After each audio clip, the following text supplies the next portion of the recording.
কি জানি বন্ধুরা, কি যে হলো, এত সুন্দর পাখি দুটো আনলাম এত আশা করে, কিন্তু অবশেষে যে এত বড় ঘটনা ঘটে যাবে তা আমি কোনোদিনও স্বপ্নেও ভাবতে পারিনি। তোমরাই বলো, তোমাদের শখের জিনিসের সাথে যদি এরকমটা হয় তাহলে তোমাদের মনটা কিরকম লাগবে।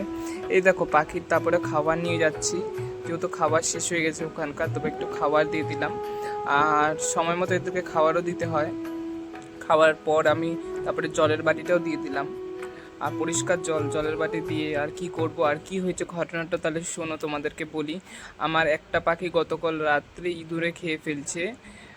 কি বলবো, পাখিটা আগের থেকে একটু শরীর খারাপ ছিল, তাও কিনা ইঁদুরে ওইটার মধ্যে হামলা করছে। আর আমার যেহেতু সামনে পরীক্ষা, তাই পড়তেও বসতে হবে। উফ, কষ্ট আর আমার পিছনেই ছাড়ছে না। দেখো, মা বাজার করে নিয়ে আসছে কিছু টাটকা টাটকা সবজি। আর আমাদের সকালবেলায় পুজো দেওয়া হয়ে যায়, তাই ভগবানকে বলছি, ভগবান আমার এই দুঃখের কপালটা যে তুমি কবে ঠিক করবে তা আমি এখন তোরে বুঝতে পারতেছি না।